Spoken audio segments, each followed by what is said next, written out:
Está começando Direto ao Ponto, um programa de perguntas e respostas. Direto ao Ponto, a sua dúvida analisada de forma lógica e equilibrada. Direto ao Ponto, uma realização do grupo Os Mensageiros.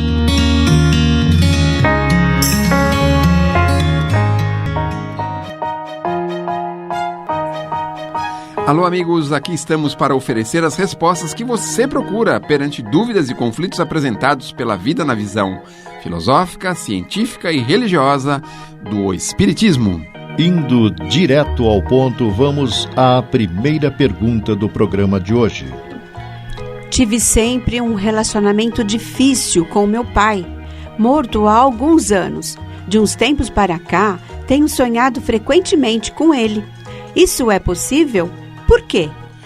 Para esclarecer suas dúvidas, é necessário mostrar a posição do Espiritismo em relação ao tema. Com uma antecedência de meio século antes que Freud, o pai da psicanálise, publicasse sua interpretação dos sonhos, Allan Kardec tratou do assunto com os espíritos que o ajudaram a compor a base da doutrina espírita.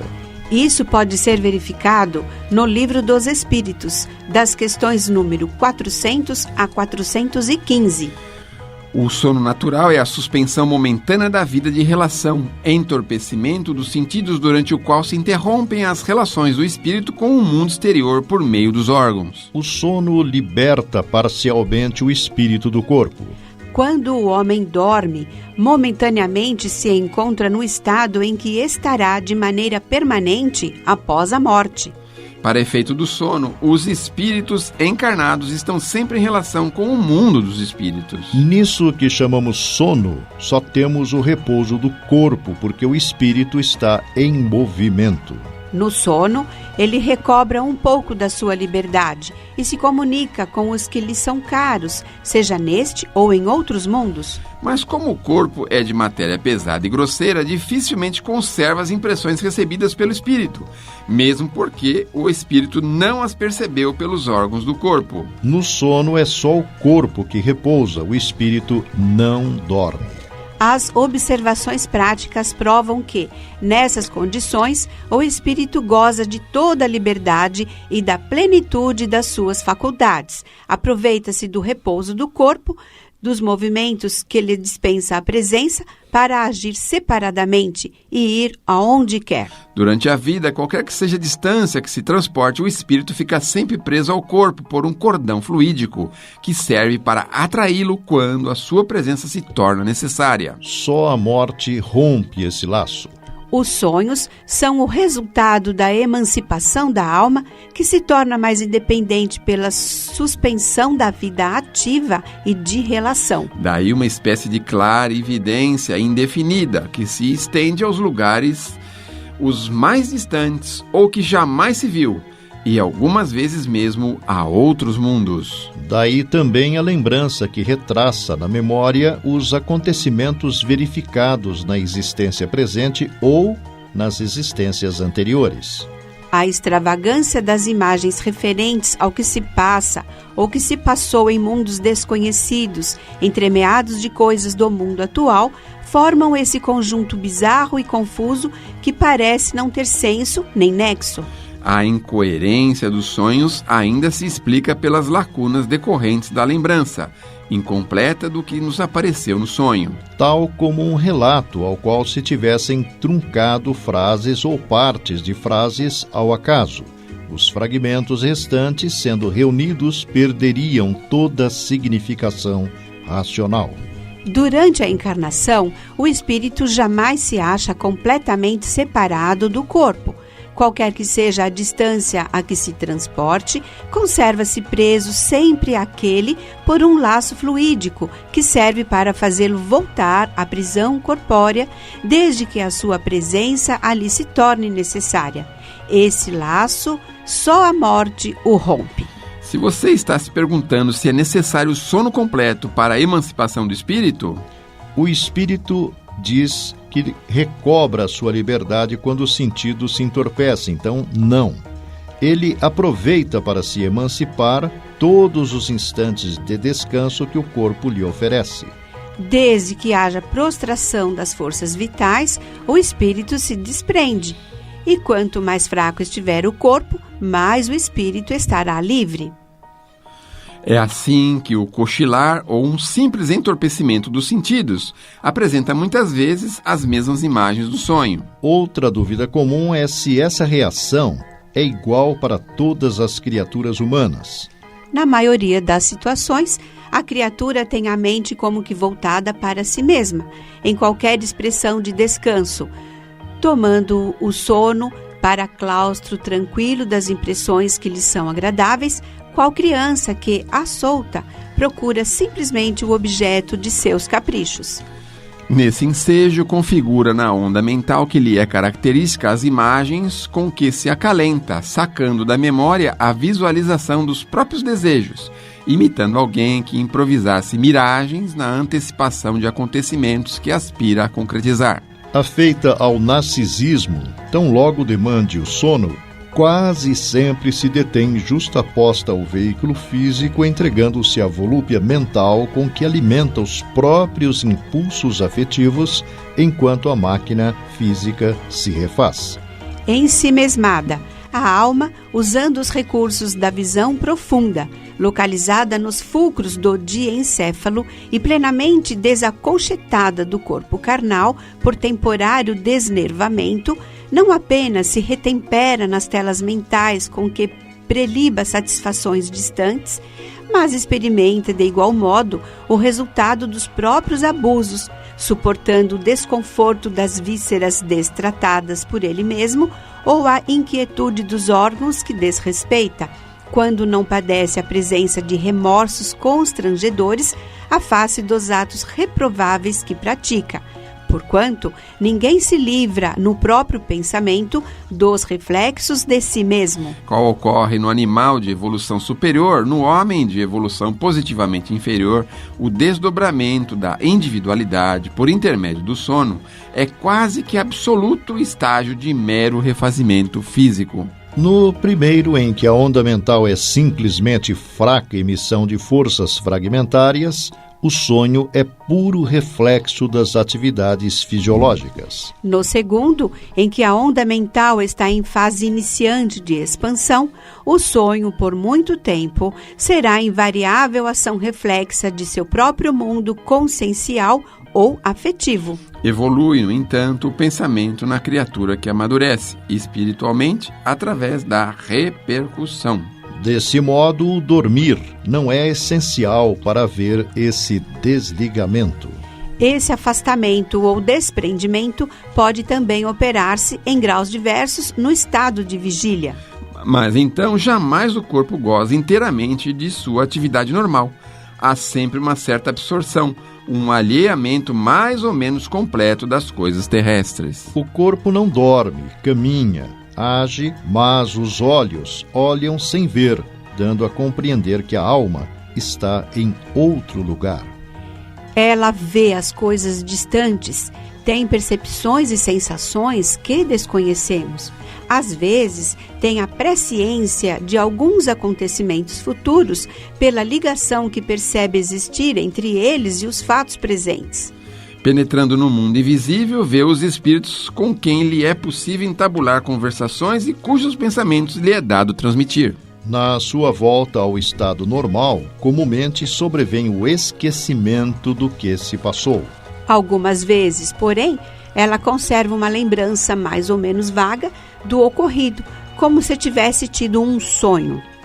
Não raro, a emancipação da alma amortece tanto as sensações físicas que lhe chega a produzir verdadeira insensibilidade que, nos momentos de exaltação, lhe possibilita suportar com indiferença as mais vivas dores. Provém essa insensibilidade do despreendimento do corpo espiritual ou perispírito, agente transmissor das sensações corpóreas.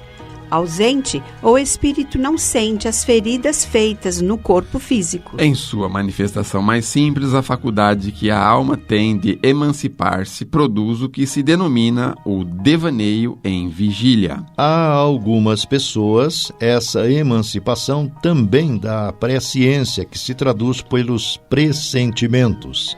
Alguns podem afirmar que os sonhos são, então, mero efeito dos conflitos do inconsciente e consciente.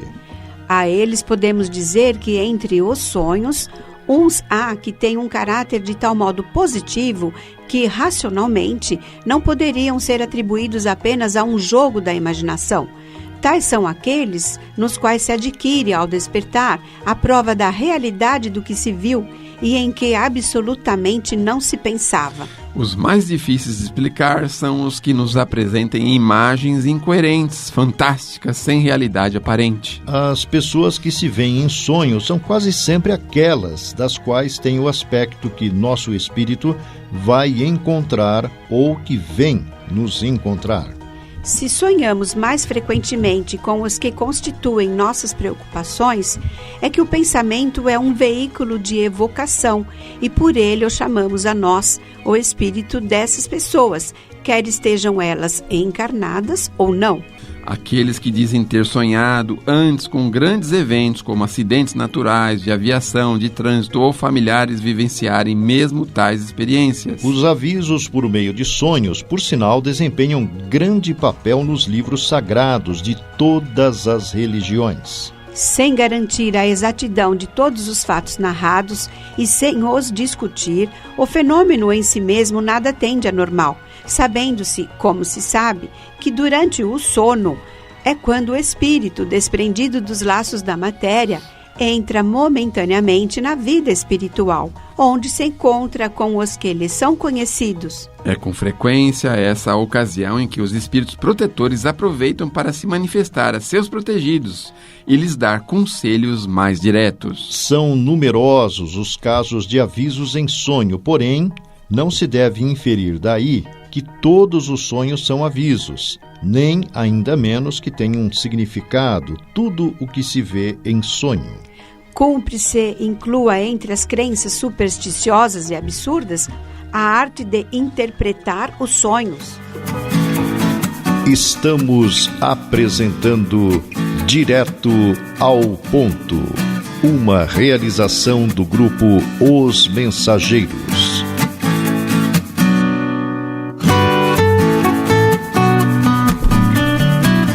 Ultimamente, tenho sentido grandes calafrios ao entrar em alguns ambientes. Me disseram que sou médium e preciso desenvolver a mediunidade. Isso procede? Antes de tirarmos conclusões apressadas, necessário entendermos o que são fenômenos mediúnicos. Explica o Espiritismo que tais fenômenos consistem nos diferentes modos de manifestação da alma ou espírito, seja durante a encarnação, seja no estado de desencarnado. É pelas suas manifestações que a alma revela sua existência, sua sobrevivência e sua individualidade.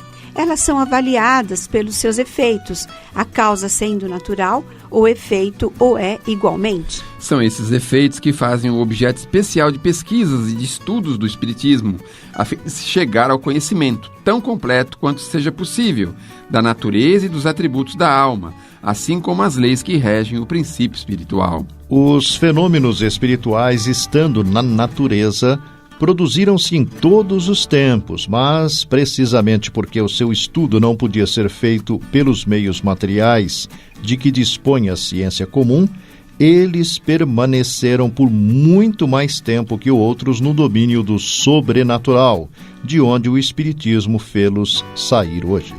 O sobrenatural, baseado sobre as aparências inexplicadas, deixa um livre curso à imaginação, que, errando no desconhecido, dá nascimento, então, às crenças supersticiosas.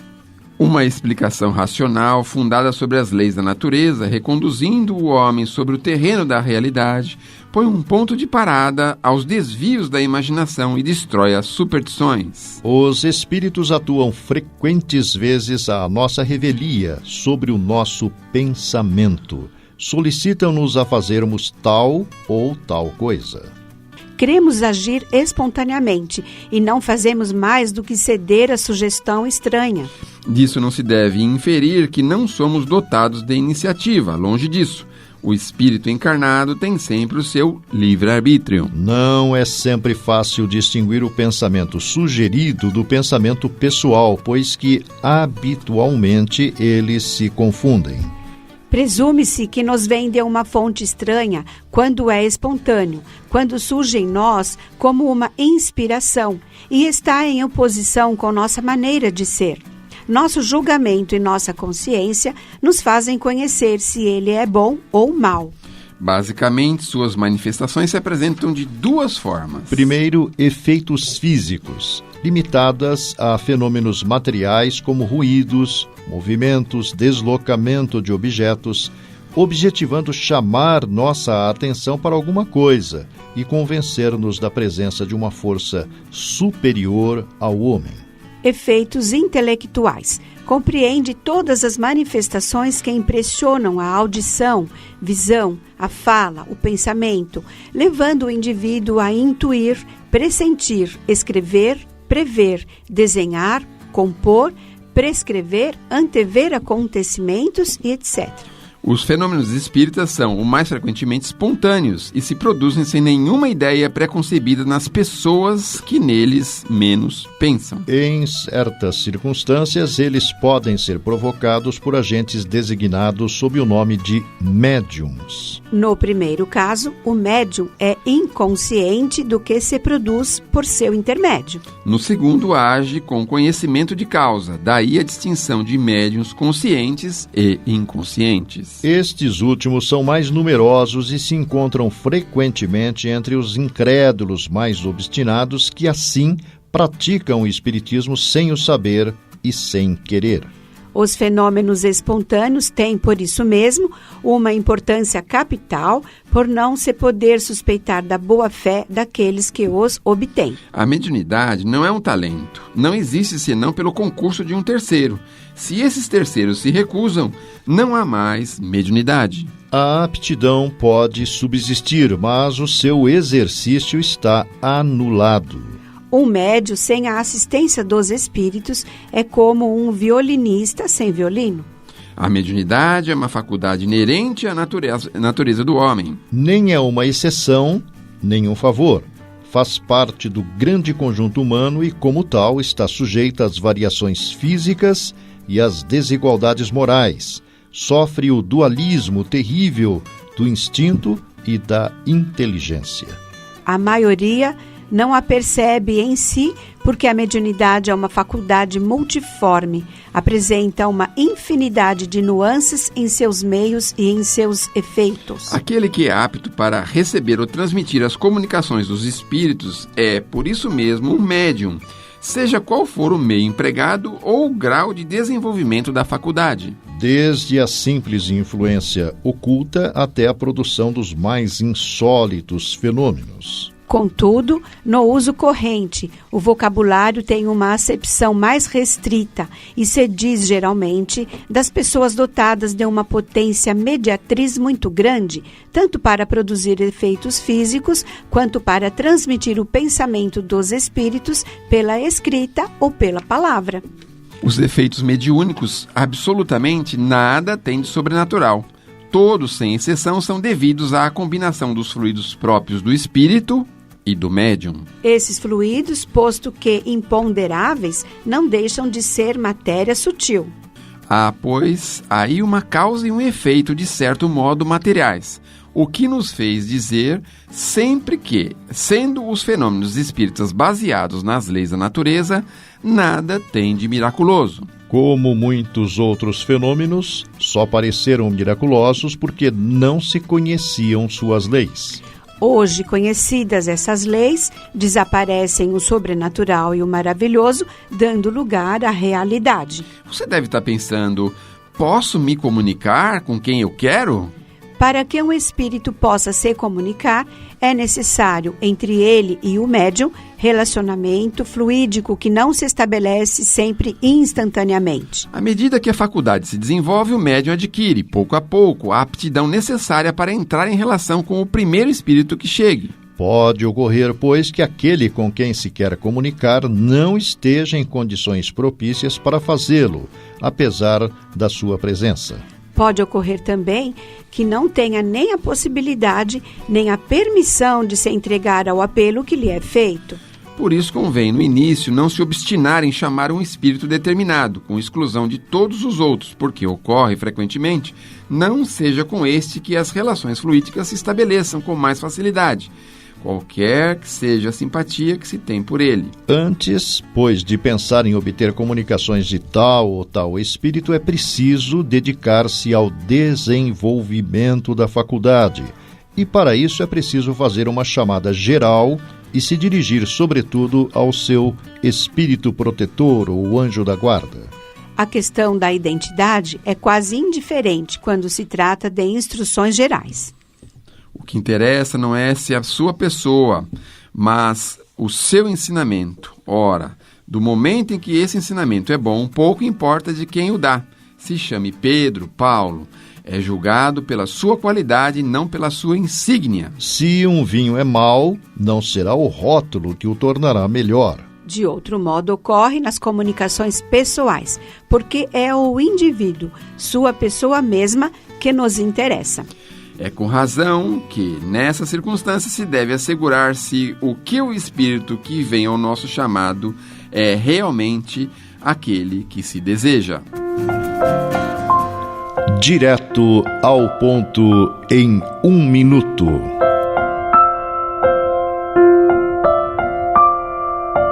Pensa e nota. Em tempo algum, não digas que não podes ser útil. Faze de cada dia um poema de fé. Podes ser a esperança dos que jazem na angústia. Uma frase de luz ergue os irmãos caídos. Terás, quando quiserdes, a prece que abençoa, para espalhar o bem. Basta o apoio de Deus. Emmanuel. Muito bem, meus amigos. Direto ao ponto. Nós precisamos buscar a sintonia cada vez mais próxima ao Criador, às coisas maiores da vida. Por isso, não estejamos tão em guarda com as coisas materiais. Pensemos em ser útil nas coisas espirituais também. Façamos o que for possível para auxiliar, porque, em verdade, quando nos ligamos ao Criador, obviamente, o Criador nos liga a nós e nos apoia, nos favorece, nos ajuda. Tenhamos certeza, absoluta certeza, de que pensando, conversando com o Pai e colocando à sua disposição, obviamente seremos todos atendidos e seremos todos amparados. Por isso, nunca deixe para depois aquilo que você pode fazer agora. Palavras finais.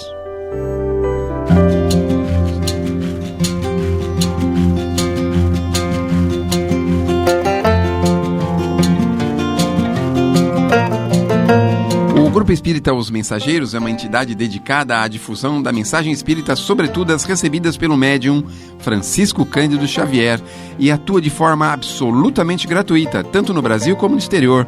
Publica também o jornal Os Mensageiros. O Grupo Espírita Os Mensageiros tem também o seu braço social, a AME, que mantém atividades sociais no Glicério e em Carapicuíba, além de Piedade.